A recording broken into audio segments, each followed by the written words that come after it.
Yo tout le monde, j'espère que c'est bien. Aujourd'hui, le dimanche 20 juillet, on se retrouve pour une nouvelle vidéo. Les gars, on enchaîne en ce moment, mais que voulez-vous? Le marché, regardez ça. Ethereum plus 6%, les gars. On va aller chercher les 3800 $. Franchement, c'est incroyable. On pousse pour le dernier pump là jusqu'aux 4000. Vous allez voir que c'est pas encore gagné parce que vous allez voir qu'on a des murs de vente devant nous vers les 3008 qui sont quand même assez balèzes. Mais on a encore cette super performance là de Ethereum face à BTC et aussi le reste des altcoins, vous voyez, qui commence à se réveiller. Regardez ça, on en parlait dans la vidéo d'hier, qui était même le titre de la vidéo, c'était le meilleur moment pour rentrer sur les altcoins. Et vous allez voir que juste après la vidéo, je suis rentré sur beaucoup d'altcoins, sur plus d'une dizaine d'altcoins que du coup je vous ai donné sur Twitter. Et parmi eux, du coup, il y avait du Doge, il y avait du Link, etc. Et regardez ça, on a des altcoins qui se réveillent. Vous voyez, Dogecoin 8%, Link 7%. On a tout ce qui est LTC, vous voyez, plus 20%, ADA, AVAX, DOT, etc. On a pas mal d'altcoins qui commencent à bien se réveiller, qui commencent à suivre Ethereum. Et pour l'instant, les gars, le plan se déroule parfaitement. C'est-à-dire que, rappelez-vous, de base, je focus énormément Ethereum parce que c'est lui qui va péter en priorité. Et j'avais expliqué que plus Ethereum montait, plus il se rapprochait des 4000 $, plus sa liquidité aussi allait se verser progressivement sur les altcoins. Et là, du coup, c'est ce qui est en train de se passer. Et ça risque d'accélérer si, bien sûr, Ethereum continue de monter. Bon, faut pas non plus s'emballer, il faut y aller avec prudence, vous allez voir, parce qu'on peut avoir des retracements. Si par exemple, juste un retracement sur Ethereum de moins 10, moins 15%, ce qui est largement faisable, et ça peut faire sortir pas mal de monde sur les alts, parce qu'on peut avoir une correction qui peut être assez forte, mais courte, mais qui fait sortir du coup les gens. C'est pour ça que les stop loss sont importants. Je vais vous montrer comment je me suis positionné sur mes trades et qu'est-ce que je vais faire. Est-ce que je vais monter mon stop loss? Est-ce que je vais rajouter de la position? Quel trade je compte prendre? Qu'est-ce que je surveille? Donc il y a pas mal de choses à voir. Aussi, vous allez voir que je suis re-rentré sur Ethereum à très court terme avec le break qu'il a fait ce matin. Mis à part ça aussi, rappelez-vous, BTC, il est dans une structure qui est hyper intéressante où il a un triangle de compression en 4 heures où il est vraiment en train de compresser sa volatilité dans ce triangle-là. Et là, vraiment, on arrive au bout du bout. Du coup, on devrait avoir le break qui va se faire peut-être dans la soirée, même voire peut-être plutôt lundi en début de semaine. Et ça va être super intéressant parce que si par la hausse, ça va être encore plus bullish pour les altcoins. Si par la baisse, ça va être intéressant de voir si ou pas les altcoins vont suivre BTC ou s'ils vont réussir à se maintenir aux mêmes montées. Et du coup, ça fera un signal super fort envoyé au marché, comme quoi les altcoins seront très solides. Et ça, j'ai hâte de le voir. Donc voilà, on n'y est pas encore, mais ça devrait arriver là bientôt. Donc en ce moment, je suis très centré quand même trading, altcoin, etc. Mais c'est parce qu'il y a beaucoup d'opportunités et moi, en général, c'est ces phases-là où je fais le plus d'argent. Du coup, c'est là où je me mets à 100%, quoi. Et c'est pour ça que je sors autant de vidéos, autant de tweets. Mais c'est important quand même de dézoomer un peu et on va quand même aller voir, vous allez voir en un peu plus dézoomé, un peu plus en weekly, les tendances qu'on a sur les cryptos. Et surtout, on va regarder un peu les chiffres au niveau de l'inflation. Parce que les gars, on a les chiffres d'inflation qui sont tombés. Et ça aussi, c'est hyper important pour savoir où est-ce qu'on en est au niveau des taux d'intérêt, au niveau de l'inflation. Est-ce que les taux d'intérêt vont changer? Comment va pivoter la Fed par rapport à cette inflation qui monte ou qui descend? Et ça, c'est hyper important pour le marché plutôt à moyen terme sur plusieurs semaines, plusieurs mois. Pour la fin de notre bull run et surtout pour l'alco season, la baisse des taux d'intérêt, ça va être primordial pour qu'on en profite un maximum. Et donc pour ça, forcément, il faut suivre l'inflation. Je vous rappelle le topo, mais en gros, la Fed veut une inflation qui baisse. Et si on a une inflation qui baisse, on a la Fed qui va pouvoir baisser les taux d'intérêt pour stimuler l'économie. Et pour l'instant, c'est vrai que l'inflation a plutôt une tendance qui est baissière, mais parfois, on a des petites hausses qui se font à court terme, comme on l'a eu cette semaine-là. Et du coup, c'est ce qu'on va voir ensemble. Et vous voyez, cette semaine n'a pas été terrible avec des chiffres d'inflation vraiment pas terribles sans être trop inquiétants. Et ce qui est fou, c'est que là, du coup, on a eu des chiffres qui n'étaient pas très bons, mais le marché n'a pas mal réagi. C'est-à-dire qu'on a les S&P et le Nasdaq qui sont restés assez chill. On n'a pas eu de gros mouvements. Et sur les cryptos, par contre, rien à foutre. Genre vraiment, on est parti dans notre alco season là sans se soucier de l'inflation, des news macroéconomiques qui tombent. Bon, la Fed, ils sont quand même assez chauds parce que ils s'y attendaient et du coup, ils font attention à cette hausse de l'inflation.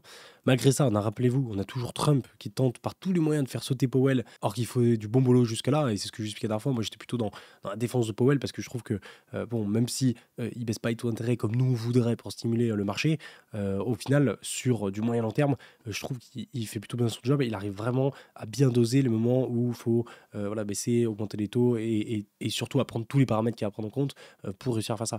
Parce que le truc, c'est que si Trump il force, il vire Powell, il met quelqu'un d'autre pour baisser les taux d'intérêt, en fait, ensuite ça peut avoir des conséquences dramatiques sur l'économie US à moyen long terme. Et ça, on se rend même pas compte à quel point c'est sensible, quoi. Et à peine tu mets un peu plus de taux d'intérêt ou tu baisses un peu plus de taux d'intérêt qu'il faudrait, et ben tu te retrouves avec une boule de neige qui se crée derrière avec plein de conséquences qui s'ensuivent. Donc bon, vous voyez, au niveau de l'inflation, on a eu donc, rappelez-vous, on a le YoY et le MOM, donc au niveau de l'année et du mois. Et nous, ce qu'on regarde, c'est plutôt le corps, parce que le corps, c'est ce qui est privilégié par la Fed, parce qu'ils enlèvent la nourriture et l'énergie. Et en gros, on n'est pas bon sur tous les, tous les chiffres, que ce soit en année et mensuel. Ouais, par exemple, on avait prévu 2,9, on a 2,9, donc on est pile, et là on avait prévu 0,2, on est 0,2 aussi. Et en gros, ce qui fait que on a une petite augmentation. Vous voyez, on est vraiment sur une baisse là dès février. Janvier, février, bam, ça a baissé. Mars, avril, mai ont été très plats, ont été pareils. Et là, hop, juin, c'est un petit peu remonté. Et en gros, ce qu'il faut retenir de l'inflation, ouais, c'est exactement ça. C'est plus l'inflation augmente, plus la Fed sera restrictive. Mais elle ne doit pas non plus passer sous les 2%. C'est-à-dire que le but, c'est qu'on soit le plus proche des 2%, mais sans passer en dessous. Parce que si on passe en dessous, ça va pas. Si on est trop haut, bah, ça va pas du tout. Et du coup, le but, c'est vraiment de se rapprocher des 2% sans passer en dessous. Et du coup, c'est très compliqué à doser. Mais là, le fait d'être avec 2,9, ça reste quand même assez correct. Mais ça suffit pas pour avoir une baisse des taux d'intérêt pour l'instant. Et le problème, c'est que même si la Fed là essaie de lutter contre l'inflation, en fait, avec Trump qui parle encore de ses taxes douanières, etc., et ben, ça complique la tâche. Et ensuite, du coup, donc, pour regarder un peu les autres datas qu'on a, qui sont aussi très intéressantes, c'est l'indice des prix de production, donc le PPI. Et en gros, chaque data va avoir un impact sur l'inflation. Donc là, par exemple, lorsque les prix du PPI augmentent, ça signifie que, ça se répercute en fait sur le prix des produits, ce qui fait du coup augmenter l'inflation. Donc ça, c'est important. Et vous voyez, au niveau des chiffres, là, toujours pareil, YoY, MOM, ouais, Core. Donc nous, c'est plutôt ça qu'on regarde. Là, par contre, on a été bon. Donc ça, c'est cool. Au niveau de la vente au détail, on n'est pas bon, par contre. Pareil, là, c'est une indication sur la consommation. Le chômage qui est hyper important. Pourquoi? Parce que plus on a de chômage, plus on a une diminution de pouvoir d'achat, plus on a une baisse de la consommation, plus on a de baisse de l'inflation. Alors, c'est tout un mécanisme de fou, mais en gros, tu as une data qui tombe, et en fait, ça va enchaîner plein de choses qui fait qu'à la fin, tu as une baisse ou une montée de l'inflation. Donc, nous, notre but, c'est d'avoir du chômage. Et c'est vrai que c'est contre-intuitif, mais plus tu as de chômage, plus l'inflation va pas s'emballer, en fait. Et du coup, en fait, le marché du travail, il doit pas être trop fort. Sinon, en fait, la Fed, ils vont pas baisser les taux parce que pour l'inflation, ça va être trop tendu. Donc, le but, c'est qu'on ait plus de chômage. Et pour l'instant, au niveau des chiffres, c'est pas bon. On n'a pas assez de chômage, donc on veut du chômage pour l'inflation. Et le dernier, c'est indice du consommateur. Donc, en fait, ils appellent les gens au téléphone pour savoir ce qu'ils en pensent, l'inflation, etc. Et là, par contre, on est bon. Alors, ça, c'est bon, se prendre plus ça à la légère. Mais voilà, par rapport au chiffre global, on n'est pas trop mal. Le plus important, c'est quand même le PPI, je trouve.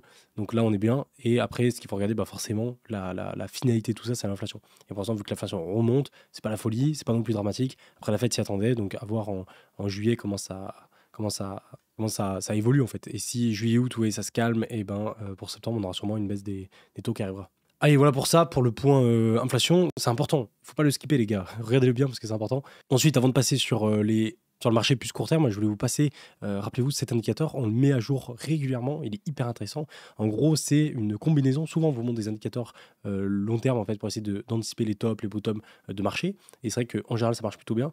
Et ce qui est encore mieux, c'est de combiner tous les indicateurs. Quand tu combines tous les indicateurs, en fait, tu as beaucoup plus de data, enfin, tu as beaucoup plus de chances de trouver le bon top parce que quand tu as beaucoup d'indicateurs qui tournent, enfin, qui envoient leur signal au même moment, c'est qu'en général, il y a quelque chose qui se passe. C'est qu'il y a vraiment une surchauffe du marché ou une survente du marché et du coup, ce sera un bottom. Et là, du coup, c'est ce qu'on a. Vous voyez, on a combiné, donc on a tous les indicateurs ici, MVRV, SOPR, les STH, meilleur multiple, les filling rate. Il y a 8 indicateurs, vous voyez, au total. Et en gros, quand les 8 sont combinés et qui donnent leur signal, vous voyez, ça fait monter donc la courbe quand on les combine tous ensemble. Et en gros, donc l'oscillateur monte, et plus l'oscillateur monte haut, plus il arrive dans l'orange, plus on est sur les phases de top. Et ouais, ça marche super bien, parce que regardez, en 2017, même les petits tops intermédiaires qu'on avait ici, ou même 2021 ici, c'était vraiment propre. De nouveau pour les bottoms, ça fait la même chose inverse, vous voyez, de nouveau bottom, bottom, bottom, bottom. Pareil pour tout 2022, vous voyez, que des bottoms. Et là, pour l'instant, depuis le début de ce cycle, le seul moment où on l'a eu, c'est sur le top qu'on a eu en février-mars 2024. Donc il a plutôt bien marché, même si ça a un petit peu chauffé ici, mais il ne l'a pas encore donné. Et ce qui est super intéressant, c'est qu'actuellement, vous voyez, sur le prix qu'on est actuellement en ATH à 120 000 $, on n'a aucune surchauffe au niveau des indicateurs. Le seul qui est en surchauffe pour l'instant, c'est le SOPR. Mais oui, lui, c'est quasi tout le temps qu'il est en surchauffe, sans qu'il y ait vraiment de top à chaque fois. Mais du coup, au niveau de la combinaison de tous les indicateurs, pour l'instant, on n'y est encore pas du tout. Donc c'est super bien. Ça veut dire que pour l'instant, par rapport à tous ces indicateurs combinés, on n'a pas de surchauffe, on n'a pas de top à anticiper là, à court terme. Mais ça risque d'évoluer, hein. Et si Bitcoin il monte à, je sais pas, 140, 150 000, 160 000, on aura sûrement une surchauffe qui arrivera. Et donc là, je vous le mettrai à jour. Ensuite, tiens, autre indicateur qui est intéressant, au niveau des altcoins, regardez ça, tout simple. Mais rappelez-vous, dans la Google Trend, vous pouvez taper les mots que les gens recherchent le plus, et si vous tapez Bitcoin, vous pouvez voir en fait au fur et à mesure des cycles que ça monte à chaque bull run, au niveau de l'intérêt des particuliers à regarder le mot Bitcoin sur Google. Et là, cette fois-ci, on le fait avec les altcoins. Et regardez ça, les gars, ça a explosé. Et en fait, quand ça fait des petits points, des petits pointillés comme ça, c'est-à-dire que c'est en cours. C'est-à-dire que les gens sont en train de rechercher énormément les altcoins, et que du coup, ça va se mettre à jour, et on va avoir, bam, une énorme explosion. Ça, les gars, c'est extrêmement bon signe. Et ouais, là, on se retrouve quasiment sur, là avec les pointillés, sur les niveaux qu'on avait en 2021, les gars. Alors que on n'est pas encore, on n'est pas du tout encore sur le top de la saison, quoi. Et on va être peut-être sur des niveaux plus hauts que ce qu'on a eu fin 2024 ou même mi-2024 ici. Donc ça, c'est excellent. Et oui, à chaque fois, c'est pareil, Delcoin, c'est vraiment traverser le désert. Il n'y a rien, il n'y a rien, il n'y a rien. Puis bam, d'un coup, ça pète.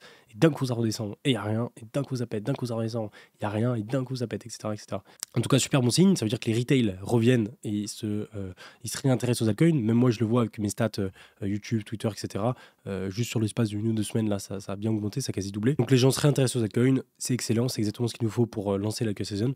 En parlant justement des altcoins, alors hier, je vous avais parlé du fait que voilà, j'étais déjà en position. Donc rappelez-vous, j'avais coupé mon trade sur Ethereum et j'avais coupé pour pouvoir rentrer sur d'autres altcoins que je voulais longues. Du coup, j'avais déjà des positions en cours, j'avais déjà AKT, PGB et Cookie, donc j'avais uniquement ces trois positions voilà, en longue qui étaient déjà présentes sur le marché. Et du coup, j'ai ajouté, juste après la vidéo, en fait, une fois que j'ai fini la vidéo, je me suis posé et j'ai essayé de regarder tous les meilleurs setups que je pouvais avoir et je suis rentré sur toutes les cryptos qui m'intéressait en fait, au niveau des setups graphiques, pas forcément au niveau des projets, mais surtout au niveau des setups graphiques. Et du coup, je suis rentré sur pas mal de cryptos, parce que oui, je suis rentré sur AMP, TAO, Link, Doge, Core, BMT, XRP, VET, GRT, Jup et Render. Et du coup, ensuite, je vous explique, donc un peu comme j'ai expliqué en vidéo hier, mon but, c'était pas de faire all-in là, sur les altcoins direct avec tous les 30 000 là, que j'ai pu récupérer de mon trade de TH, mais c'était de mettre une partie, donc ouais, sur les 30 000 que j'ai caché sur TH, j'ai mis 10 000, donc un tiers, avec des ordres que j'ai mis donc au niveau du cours actuel d'hier et des ordres un peu plus bas. Et du coup, les altcoins qui ont corrigé, j'ai des ordres qui ont été pris, puis là, ils sont direct partis, j'ai pas d'ordres qui ont été pris. Donc, voilà pour ça, et du coup, forcément, vous voyez, là, j'ai mis à jour, c'est tout vert, c'est-à-dire que, tout est vert, en fait, tout est parti, ouais, et j'ai même pas mis des grosses sommes, mais vous voyez, par exemple, juste déjà des 40%, 50%, 40, ouais, 30, 15%, bon, ça, c'est mon trade d'Ethereum à court terme, mais voilà, XRP, pareil, 20%, 41, 42, 17%, 41%, il y a des altcoins qui ont bien pété. Je suis rentré aussi sur AMP, j'ai rajouté sur BGB, il y a Cookie aussi qui est pas mal remonté, ouais, 125%. Donc au final, hier soir, j'ai eu plutôt une bonne entrée pour rentrer sur ces altcoins-là. Forcément, l'ETH m'a pas mal aidé, parce que vous voyez, forcément, avec l'ETH qui pump, tous les altcoins sur lesquels je suis entré hier sont bien verts, et on est sur une conséquence en fait un peu d'Ethereum. Si Ethereum monte, en fait, là, les altcoins sont très dépendants d'Ethereum, ils sont pas du tout dépendants de BTC. Et c'est vrai que ça, c'est assez contre-intuitif, parce qu'en fait, on a l'habitude que 90% du temps, on est corrélé à BTC. On est vraiment, si BTC fait un mouvement, on va exactement le suivre, que ce soit sur Ethereum ou les altcoins. Mais il y a des moments, comme on l'a actuellement en Alka Season, quand on est en début d'Alka Season, on va avoir des corrélations qui vont être différentes. Et il y a des moments où on va être beaucoup plus corrélé à Ethereum, comme on l'a actuellement, et des moments où les altcoins vont être complètement décorrélés. Et moi, j'ai déjà vu des phases où tu avais BTC et Ethereum qui étaient pas baissiers, mais qui étaient plutôt en train de latériser ou même de corriger, et les altcoins qui, eux, explosaient. Et ça arrive, mais c'est très rare. C'est juste les périodes d'Alka Season qui durent parfois quelques mois voilà, par cycle. Mais là, on est dedans. Et du coup, là, actuellement, on n'est pas dans une phase où les altcoins, ils sont décorrélés de tout. Ils sont corrélés d'Ethereum. C'est-à-dire que là, si Ethereum, je pense, corrige de moins 10, moins 15% et il plonge, on peut avoir les altcoins qui vont le suivre certainement à court terme. Et du coup, ce que je dis, c'est que c'est pas des énormes positions que j'ai mis pour l'instant, car tous mes orbes n'ont pas été pris. Du coup, je me retrouve avec des positions en margin environ 500 à 1000 euros. Mais c'est pas des positions que j'ai pu déjà avoir dans le passé de plusieurs milliers d'euros. C'est pas aussi gros que ce que je veux. Mais c'est normal parce que c'est les premières entrées que je fais. Et du coup, je me laisse plusieurs cartes, je me laisse plusieurs possibilités de rentrer. Et du coup, là, je suis plutôt face à un dilemme où soit en fait, je monte mon stop loss au-dessus de mes entrées. Et du coup, si on a une correction d'Ethereum, ce qui peut clairement arriver, je me fais stop loss ceux qui chutent le plus, puis il y en a, ça se trouve, qui vont passer. Et au final, je perds rien, j'aurai que du bénéf. Mais d'un autre côté, du coup, si on a une correction, je vais quasi tout me faire sortir. Donc au final, ça servira un peu à rien. Ou alors, je laisse encore un peu de marge pour que les altcoins continuent de monter plus haut. Et je rajoute progressivement de la position avant du coup de remonter mes stop loss. Et en fait, souvent, moi, je fais ça, c'est que quand je rentre sur les altcoins, je rentre sur un altcoin et j'attends qu'il pète de 10, 15, 20, 25%, ça dépend de l'altcoin. Mais j'attends qu'il m'imprime quelques bougies vertes assez belles. pour que ensuite je monte mon stop loss au-dessus de mon trait. Parce que moi, si on a une correction, bah, je sais qu'il ne viendra pas chercher le stop loss. Enfin, il y a plus de chances qu'il ne viendra pas chercher mon stop loss. Que s'il monte à peine de 5%, je monte direct mon stop loss, il y a pas mal de chances qu'il vienne le chercher direct. Donc je préfère attendre un peu. Et après, en fait, ce qui est compliqué dans les altcoins, mais moi, ce que je préfère au final, et c'est là où je performe le mieux, c'est qu'il y a tout une stratégie à réussir à ajouter de la position au bon endroit. C'est-à-dire que quand l'alcoin, hop, il monte bien, il faut laisser. Dès qu'il commence à retracer, là, il faut recharger la position, ce qui fait monter ton prix moyen d'entrée, mais il faut qu'il soit toujours en dessous, bah, forcément, du cours, vu que tu as déjà rentré plus bas. Et en fait, tu montes progressivement en faisant en sorte qu'il soit toujours en dessous des plus bas, et ainsi de suite, comme ça, tu peux rajouter de la position tout en ayant ton trade qui reste positif. Et en fait, à la fin, tu te trouves avec un gros trade qui pète et qui rapporte pas mal. Mais voilà, c'est de la gestion, il y a plein de choses à faire quand même. Il y a un petit dernier là, tiens, sur lequel je suis rentré aussi, sur Pump, le Pump de token du Pump Fun, ouais, en 1 heure. On a une sorte de joli petit W là qui se formait avec le pullback qui est en train de se faire, du coup je suis rentré dessus. En plus pour vraiment du court terme là en 1 heure. Et du coup, pour passer donc sur pourquoi je suis rentré hier, c'était par rapport, rappelez-vous, au funding. Alors, les fundings, ils sont vraiment parfaits sur les altcoins. On reproduit exactement le même schéma que ce qu'on avait en 2024. Donc, je vous rappelle un peu le topo. C'est en gros, quand on a les altcoins qui pump, rappelez-vous, les petits altcoins, ils montent. Donc, quand les altcoins, ils montent, il y en a plus ils montent, plus on a de gens qui vont se mettre à long les altcoins. Parce qu'ils se disent, ah, ça y est, c'est en train de partir, faut que je long. Du coup, ils courent un peu après le train avec ça. Et du coup, ils se mettent à long de plus en plus les altcoins. Et donc, on commence à avoir une surchauffe, vous voyez, des fundings, parce que les fundings représentent le nombre de longues qu'il y a, enfin le nombre de longues ou de shorts qu'il y a sur le marché. Et plus les fundings sont hauts, plus ça veut dire que les gens sont en train de long le marché. Plus les fundings sont orange, plus ça veut dire qu'ils sont hauts, plus ça veut dire que les gens longuent, et donc plus on est sur une petite surchauffe à court terme des altcoins. Et donc, vous voyez, quand c'est orange, bah souvent, on va avoir une petite correction. C'est ce qu'on a eu là sur les altcoins entre. Alors là, c'est vraiment du court terme, vous voyez, mais entre le 17 juillet et juste ici le 18, on a eu une petite correction de moins 5, moins 7%, ce qui a fait que bah, ça a liquidé les longues trop agressifs, on a redescendu les fundings et on est repassé dans une petite phase verte. Et du coup, c'est là où moi je suis rentré hier. Vous voyez, hier soir, je suis rentré par ici quand on était dans le vert. Et là, vous voyez, petit à petit, bah, plus on monte sur les altcoins, plus de nouveau on revient dans l'orange parce que les gens remettent des longues. Et là, du coup, on risque encore de surchauffer un peu plus sur les altcoins jusqu'au moment où hop, on va corriger un peu, ce qui va faire que de nouveau, on va retrouver des fundings qui vont descendre et repasser en vert. Et du coup, là, de nouveau, moi je me repositionnerai.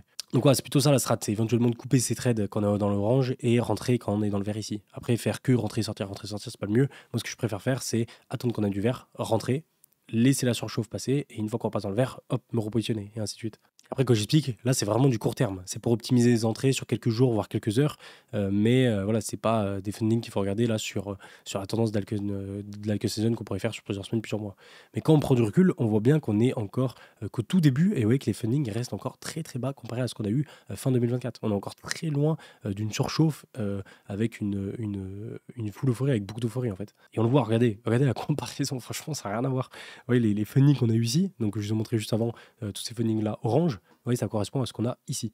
Donc c'est tout le orange qu'on a eu ici. Vous voyez, on a eu un peu d'orange, ensuite là on passe dans le vert, et là on recommence à avoir un peu d'orange. Mais c'est très léger.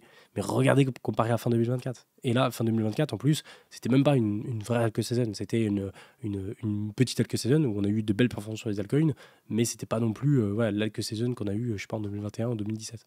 Donc vous voyez, on n'est même pas encore à ce niveau-là de funding et d'euphorie sur les altcoins, donc on a de la marge. Et ouais, si on doit comparer, bah, on est plutôt par exemple par ici, ouais, par rapport à ces fundings-là qui commencent à être un peu orange, on rentre tout juste éventuellement dans cela, mais ouais, si on regarde un peu les dates, c'est début novembre, et la fin des fundings, la fin des explosions des alts, c'était quoi? C'était mi-décembre. Donc ouais, il y a quoi? Il y a un mois et demi avant d'avoir le gros top des altcoins. Alors je dis pas que c'est la même chose, hein. Ça se trouve là le top des altcoins il va être dans une semaine, mais quand on part sur une tendance comme ça haussière des altcoins, bah souvent ça dure quand même plusieurs semaines. Bon, du coup Ethereum, regardez ça, Ethereum qui refait un plus haut, on est à 8% d'atteindre les 4000 $, les gars, regardez ça, 8% d'atteindre les 4000, ça c'est quand il était à 3700 $, on allait chercher un plus haut. Et le truc c'est que on a absorbé 13 000 ETH à court terme là sur un ordre de vente, vous voyez qu'on a un ordre d'achat qu'on avait ici. Et en fait, là, on avait, à part l'ordre d'achat qu'on a ici à 3900 $, ouais, on n'avait rien devant nous. Donc, un run vers les 3009, vous voyez, comme j'expliquais là dans la journée, c'est grave faisable. Surtout qu'en plus de ça, les fundings, ils sont encore descendus. Ouais, on a 0,008, donc on est en dessous des 0,01, ce qui est relativement bas, ce qui peut aider au fait que Ethereum continue à monter. Du coup, dans la foulée, j'ai mis un trade, j'ai posé un long sur Ethereum, et je dis, ça fait plaisir des CS comme ça, franchement, plus souvent, parce qu'en fait, j'ai posé mon trade, et j'étais hyper fatigué. Du coup, je me suis endormi en fait. J'ai posé mon trade ici à 11h du matin. Je me suis endormi et je me suis réveillé peut-être à 16h, un truc comme ça. Et comme je me suis réveillé, bam, j'ai vu mon trade, il était en positif. Et par contre, ce qui a changé, c'est que l'ordre, vous voyez, qui était à 3009, a été déplacé à 3150. Du coup, mon TP, je l'ai positionné, alors on le voit pas ici, mais mon TP, mon prise de profit sur mon trade, je l'ai positionné ici à 3840. Et vous allez voir qu'on a fait un joli run, on est monté à 3008 et là on est en train de redescendre. Et je pense que là je vais me faire sortir. Mais par contre, ouais, on a les fundings qui sont quand même remontés, on est à 0.01, on est passé au-dessus. Malgré le pump, on reste quand même assez bas. Et regardez, comparé à BTC, on est au même niveau que BTC. C'est fou, on a les fundings qui sont équivalents à BTC, alors que Ethereum il a tellement pump, il y a tellement de plus de Jonk et de Relong Ethereum, alors qu'en fait non, on est sur le même pourcentage, quoi, c'est assez ouf. Et du coup, pour ceux qui demandent pourquoi je me suis endormi là en plein après-midi, c'est parce que regardez ça, ce matin les gars, je suis allé voir des dauphins, c'était incroyable. Ouais, dauphins dans la mer. J'ai un jet ski en fait à Malte et du coup, des fois, je fais le lever de soleil comme ça. Et là, c'était incroyable, lever de soleil à 5h du matin. Et souvent, on voit les dauphins et on s'amuse avec eux. Là, je les ai vus pendant 2 heures, c'était ouf. Et du coup, je suis rentré, hop, je posais direct mon trade, fais une petite sieste et je me réveille et je suis en positif. Ça fait plaisir. Mais du coup, ouais, bah regardez, là, je me suis fait sortir. Tant pis. En gros, donc je m'étais positionné sur Ethereum au niveau de la cassure, ouais, des 3007, donc par ici, à ce niveau, non, plus bas. Ouais, je m'étais positionné ici à la cassure, ouais, au niveau des 3007 par ici, sur Ethereum, et du coup, j'ai laissé dérouler mon trade tout le long. Je suis bien monté là, je suis monté à 6-7 000, même 8 000 dollars de profit, et mon TP que j'avais, putain, j'ai vraiment pas eu de chance, parce que mon TP, il était à 3845, donc il était ici, ouais. Là, on était vraiment pas loin d'y arriver, et on s'est arrêté juste avant, donc pas de chance. Là, j'aurais pris 10 000 dollars de profit de PNL là, si on était venu chercher mon TP, et du coup, mon stop loss, il était juste en dessous de ce mur. Donc là, avec la mèche, on a dû le prendre. Donc j'ai rien perdu, rien gagné parce que j'ai mon stop loss juste au-dessus de mon entrée. Mais au final, bah voilà, j'ai pas pu récupérer ce bénéfice-là. Ah, je vais le voir en direct avec vous. Ouais, bah regardez, je viens juste de me faire sortir. Et ouais, bah j'ai gagné 123 dollars. Mais dommage parce que mon TP, il était à 3000. Ouais, il était juste là, juste au-dessus. J'aurais pu prendre 10 000. Mais bon, c'est pas grave. Mais du coup, au niveau des murs, ce que je vais vous montrer, c'est que ouais, de base, on avait un mur à 3009, vous voyez, qui était positionné ici. Ouais, il était là, avec 10 000 BTC. Il a été déplacé ici à 3850, ouais, avec 10 000 BTC. Et ce qui est intéressant, c'est que là, on a des murs ouais, de soutien qui étaient ici, qu'on a absorbés. Donc attention là, à court terme, parce qu'on a quand même une bonne force vendeuse là pour pouvoir absorber les 6004 Ethereum, plus 6000, plus 10 000 ici. Mais ouais, mais du coup, là, le truc, c'est que plus on se rapproche des 4000 dollars, vous voyez, plus c'est compliqué de rentrer sur Ethereum. Parce qu'en fait, on a un delta là de hausse à aller chercher, comparé à la correction qu'on peut prendre, qui est de plus en plus restreint. Donc là, c'est vraiment sur Ethereum, ouais, là, je suis rentré à court terme. Mais c'est vraiment parce que voilà, à court terme, il y avait un break, il y avait une opportunité. Moi, sinon, je ne rentrerai pas sur Ethereum là à moyen terme en laissant un trade avec de la marge. Parce qu'on peut très bien aller chercher plus bas là rapidement. Et si jamais ouais, on repart là-haut sur Ethereum, bah, regardez les murs et le prochaine étape, c'est vraiment les 3008. Et après, au niveau des 3008, on aura sûrement un autre ordre qui va apparaître vers les 3009. Mais après, jusqu'aux 4000, ouais, on n'a pas grand-chose qui devrait nous gêner. Bon, pour revenir sur Twitter, je voulais vous parler rapidement de BTC aussi, parce qu'il reste quand même très intéressant. Rappelez-vous, BTC, on a ce triangle de compression là en 4 heures qui est en train de se réaliser, qui est en train de se finaliser. On arrive vraiment à la fin de ça. Et ouais, c'est soit on part aux 112 000 dollars, si en fait on prend l'entrée du triangle, on le reporte à la sortie, ou voilà, sortie vers le haut ou vers le bas, soit on va chercher les 112 000, donc on va aller combler du coup au passage de cap à 114 000, soit on va aller chercher les 125 000, et là on fait du coup un nouvel ATH. Et du coup, ce qui va être vraiment intéressant, ça va être d'analyser ouais, la réaction des altcoins face à BTC. Si BTC monte, ils devraient monter avec, donc les altcoins, mais est-ce qu'ils vont plus monter ou moins monter? Ça va être intéressant à regarder. Et si on a un BTC qui chute et qui vient break à la baisse, est-ce que les altcoins vont plus corriger que BTC? Ou est-ce qu'ils vont moins corriger? Ou est-ce que ça va être pareil? Ou même est-ce qu'ils vont monter alors que BTC corrige? Et ça, en fait, ça va donner beaucoup d'indices pour la suite par rapport au momentum qu'ont les altcoins face à BTC. Et même si pour l'instant, bah, les altcoins sont super bullish par rapport à BTC parce qu'ils performent plus que lui alors que BTC latéralise, si BTC vient corriger et que les altcoins montent, ce sera encore plus bullish parce que ça va dire que le momentum est encore plus fort que ce qu'on pense sur les alts. Ouais, justement, du coup, regardez BTC là, vraiment, on arrive au bout du bout du bout du bout. Et ça, c'est compliqué de faire pire. Là, vraiment, on a vraiment ouais, latéralisé de fou. Là, on arrive vraiment ouais, au niveau de break et j'ai l'impression qu'il hésite un peu. Il ne sait pas de quel côté partir. Du coup, là, à mon avis, on aura la réponse ce soir. Ouais, parce que là, je suis en 1 heure, en 4 heures. Donc, on aura la réponse ce soir ou sûrement lundi. Soit on aura le break là, qui va se faire la hausse, soit à la baisse. Mais voilà, dans les deux cas, on aura un mouvement de volatilité par rapport au fait que bah, ça écrase la volatilité, puis ensuite, boum, ça explose. Maintenant, voilà, comme j'expliquais, si on part à la baisse, la priorité, ça va être d'aller chercher hop, le gap CME qui est juste là à 114 000 dollars. Donc, à mon avis, on ira au minimum à 114 000 dollars pour aller chercher ce gap CME. Et le plus bas qu'on peut aller chercher serait éventuellement les 112 000. Inversement, au niveau de la hausse, si on va chercher vers le haut, ce serait plutôt les 125 000. Du coup, on ferait un nouvel ATH, on irait vers la résistance des 125. Ce qui est intéressant aussi, c'est qu'on a toujours notre ruban, qui pourrait nous soutenir pile vers les 114 et on pourrait même s'appuyer dedans avant de repartir. Donc ça peut être pas mal. Et franchement, sur BTC, un petit break à la baisse, là, on vient chercher le gap et ensuite, paf, on remonte. C'est assez correct, je trouve, et c'est pas du tout quelque chose de dramatique. Maintenant, il faudra juste voir comment les altcoins réagissent à ça. Après, je vais pas vous repasser les ordres et les murs, mais rappelez-vous, on avait pas mal de murs d'achat juste en dessous et aussi au-dessus, du coup, ce qui faisait que le cours restait un peu rente parce que des deux côtés, il se faisait rejeter au niveau des murs d'achat et au niveau des murs de vente. Donc ça n'a pas bougé. Rappelez-vous aussi, ce qui est intéressant, c'était ce graphique en weekly que je vous ai beaucoup partagé avec à chaque fois les bottoms qu'on achetait ici, ici, ici. Là, c'était vraiment le moment où soit on partait en bear market, soit on repartait en bull run. Donc c'est plutôt ce qu'on visait. Et de nouveau, on s'était appuyé sur le ruban. On était venu chercher le petit support du RSI. On était venu croiser bullish. Alors on l'avait anticipé parce qu'on n'avait pas encore le croisement bullish. Donc tout ça était bon. Là, on a relancé dynamique haussière. Donc c'est impeccable.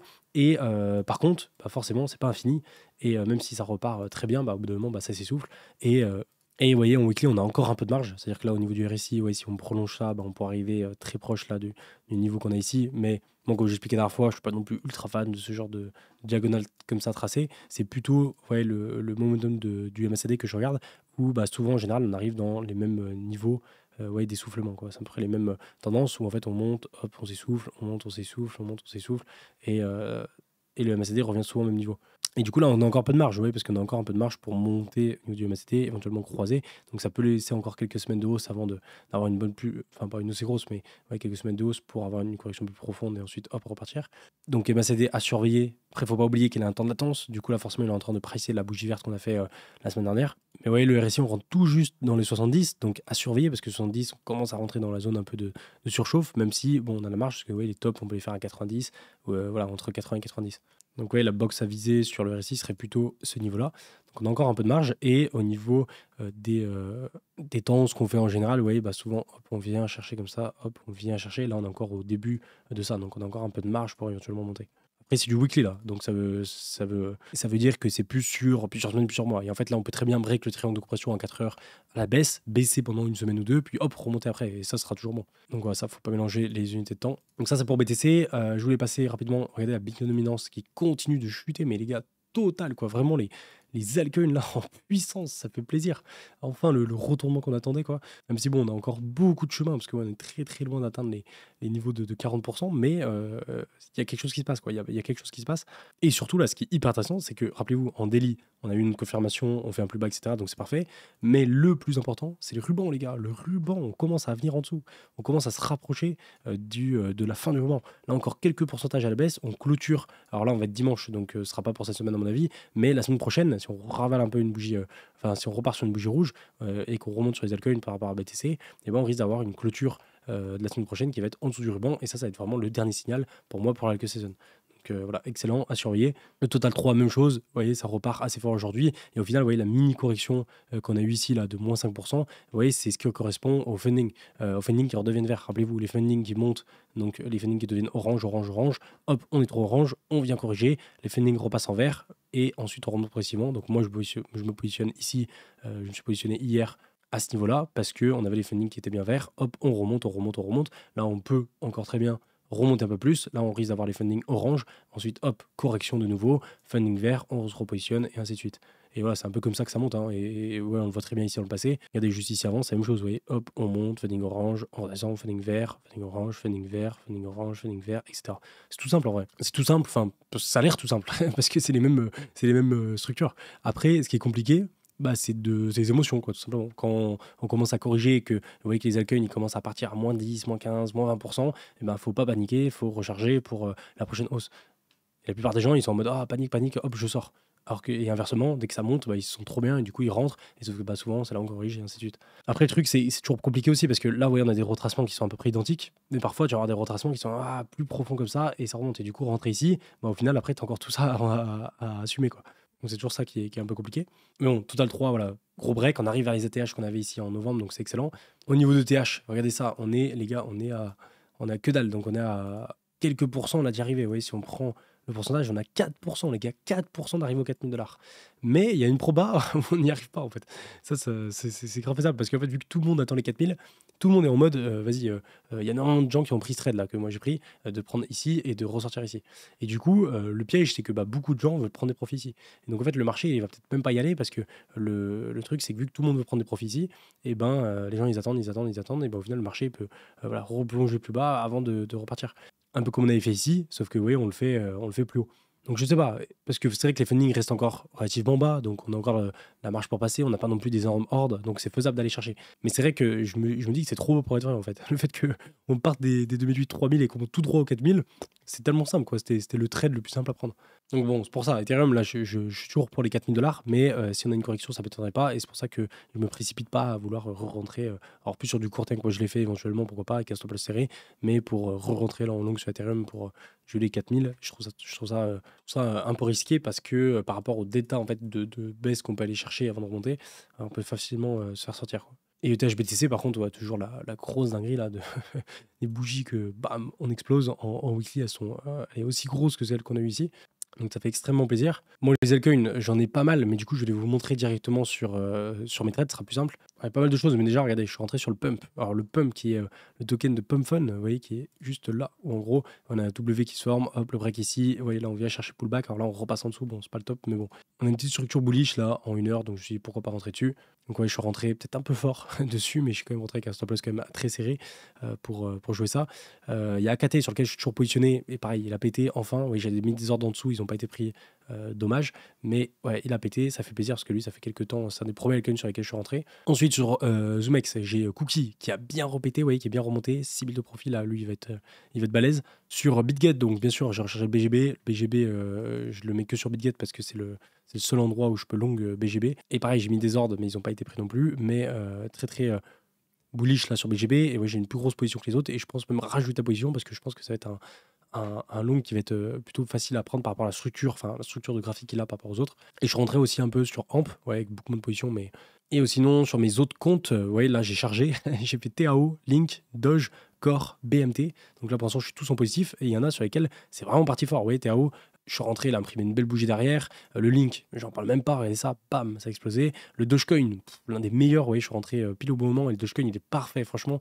En weekly, regardez ça, même là sur le graphique comme ça, sans aller sur TradingView, on voit, regardez, par rapport au trait bleu, vous voyez, le niveau de break qu'on a ici, mais qui est parfait. Le Dogecoin, c'est nickel. On a vraiment un joli W qui se forme, un joli double creux, bam, on a la bougie weekly qui arrive, on va avoir la clôture la dimanche qui va valider ça, et ça va être impeccable parce que on clôture au-dessus, on break, et là ensuite derrière, ça devrait enchaîner. Après, comme d'hab, faites attention, là, je suis en weekly. Et en fait, si vous voulez, à court terme, on peut avoir des retracements comme ça qui se font hop, très bien à très court terme pour monter.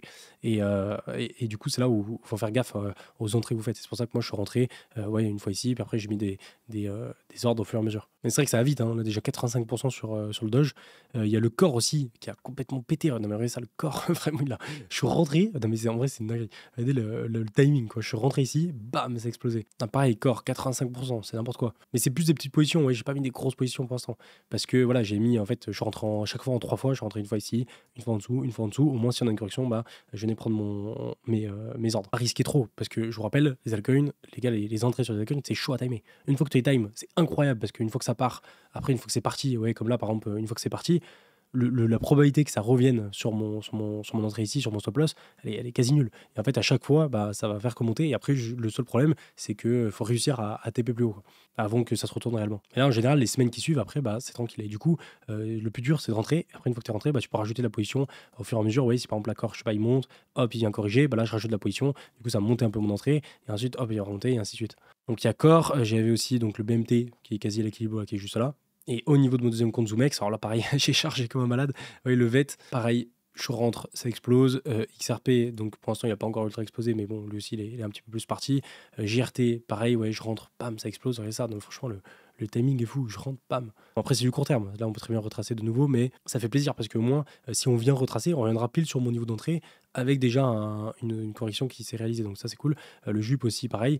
Et le dernier c'est Render, du coup là c'est un peu tous les tokens sur lesquels je suis rentré. Comme d'hab, si tout ça vous intéresse et si vous voulez tester par vous-même, n'hésitez pas à passer l'inscription. Vous avez Bluffin, vous avez Zoomex. Moi, je trade pour l'instant principalement sur Bluffin et Zoomex. Surtout Bluffin. Je préfère Bluffin à choisir entre Bluffin et Zoomex. Après, Zoomex, j'utilise aussi. Et je fais les deux parce qu'en fait, moi, j'aime bien avoir plusieurs échanges parce que ça me permet de voir tous les altcoins que je veux. C'est-à-dire que des fois, j'ai des altcoins sur lesquels je veux rentrer que je vais pas trouver sur Bluefin, mais que j'ai trouvé sur ZoomX. Et inversement, il y a des altcoins que j'ai trouvé sur Bluefin et pas sur ZoomX.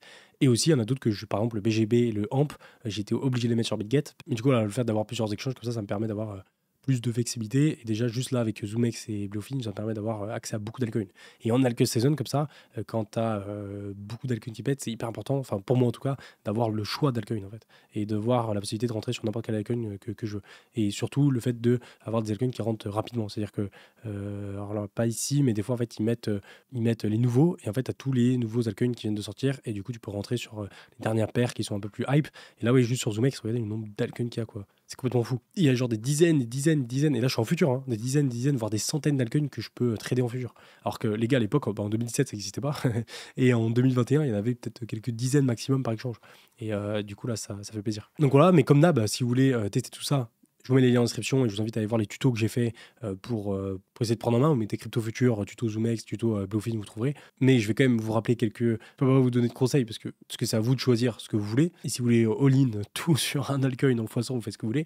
Mais je vais vous donner moi ce que je fais personnellement. Moi, ce que je fais personnellement et ce que je conseille d'appliquer en général pour pas trop se cramer, c'est prendre un pourcentage. C'est-à-dire que si, je sais pas, vous avez 10 000 $ de capital en crypto, et ben en fait, vous prenez un pourcentage de ce capital-là pour le mettre en trading sur les altcoins. Et donc, vous allez allouer, par exemple, je sais pas, 10%, allez, 15, 20% maximum. Moi, en général, je n'ai pas plus haut que 20% de mon capital. C'est déjà très bien sur le trading d'altcoin. Et en fait, ça vous permet d'aller chercher une performance qui est assez énorme avec un capital qui n'est pas trop énorme de votre capital total. Ce qui vous permet que si vous vous plantez, bah en fait, ça ne va pas vous foirer votre bull run parce que vous aurez 80% de capital qui est en investissement et qui va performer. Et si vous arrivez à bien performer, ben en fait, vous allez pouvoir plus que doubler votre capital avec seulement 10-20% de capital. Enfin, moi, en tout cas, c'est ce qui a marché pour 2021. Et là, de nouveau, oui, j'ai pas un gros capital. C'est-à-dire que là, je suis à quelques pourcents, je suis à moins de 10% de mon capital sur le trading d'altcoin. Mais je sais qu'avec ces 10%-là, en les réinvestissant et en faisant des trades sur les altcoins, et ben en fait, je peux vite doubler mon capital total avec seulement 10% de base, quoi. Mais du coup, quand on connaît en fait ces performances-là, on pourrait se dire, bah, vas-y, du coup, je vais mettre 80% de mon capital sur le trading d'altcoin. Mais le problème, c'est que tu peux aussi te planter. C'est-à-dire que là, si demain, en fait, les altcoins, c'est hyper sensible. C'est-à-dire qu'il suffit qu'il y ait une mauvaise news au niveau macro, que je sais pas, Trump remette les taxes ou que les taux d'intérêt soient pas bons, l'inflation soit pas dans notre sens, je sais pas, il y a une mauvaise news sur BTC, ça chute très très fort de moins 20, moins 30%, bah, les altcoins ils vont forcément suivre même si on a que saison. Il y a plein de paramètres qui font que tu peux avoir un énorme rect sur les altcoins et qui te fait tout sortir. Et du coup, si tu as 80% de ton capital engagé là-dedans, bon, ça fout un peu la mort, quoi. C'est pour ça que je trouve que c'est hyper intéressant de s'intéresser à ça et c'est un peu con de ne pas le faire. Mais derrière, il faut le faire correctement. Faut pas y engager trop de capital par rapport à son capital total. Moi, ce que j'aime bien faire, en général, c'est rentrer sur plusieurs altcoins que je vais vous montrer pour diluer mon risque et pas tout mettre sur une seule performance d'altcoin. Et derrière, de bien gérer mes entrées, c'est-à-dire me laisser plusieurs recharges. C'est-à-dire que là, vous voyez, je suis rentré avec environ 10 000 $ sur tous les ordres que j'ai. C'est-à-dire que si on vient corriger et choper tous mes ordres, j'aurai environ 10 et 15 000 de prix. Mais derrière, j'ai encore 2-3 recharges pour remettre si jamais on vient de tout sortir. Donc voilà pour ça. Je finis avec le commentaire du jour de Lasfarid qui nous dit à partir du moment où tu as un truc intéressant à dire, comme d'habitude, n'hésite pas, même 8 vidéos par jour, vas-y. Il m'a bien fait rire ce commentaire. En 8 vidéos par jour, ça va être compliqué pour les monteurs à suivre. Mais c'est vrai qu'il y a des périodes, les gars, en 2021, je sortais quand même 2 vidéos par jour, des fois, une dans l'après-midi, une le soir, une le matin. Quand il y a pas mal de choses à dire comme ça, en fait, ça dépend vraiment le plan que tu pars sur les cryptos, quoi. Si tu pars sur un mode investissement, bah, j'ai moins besoin de vous faire vidéo et c'est plus ce que je fais sur les périodes d'accumulation, de bear market, etc.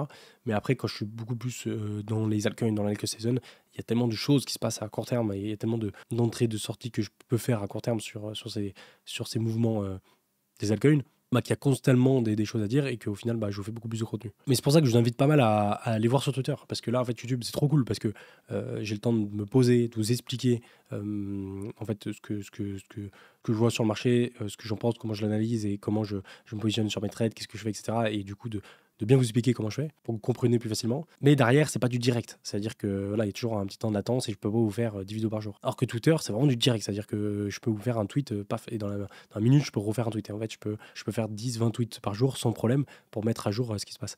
Mais par contre, je peux beaucoup moins vous expliquer les choses qui font que je prends telle et telle décision et voilà le pourquoi du comment. Enfin bref, voilà pour aujourd'hui, voilà pour cette vidéo. N'hésitez pas encore une fois à passer en inscription. Vous avez Bluefin et ZoomX pour le trading et vous avez Swissborg pour l'investissement. Je reste là-dessus. Moi, je vous dis à plus. Ciao!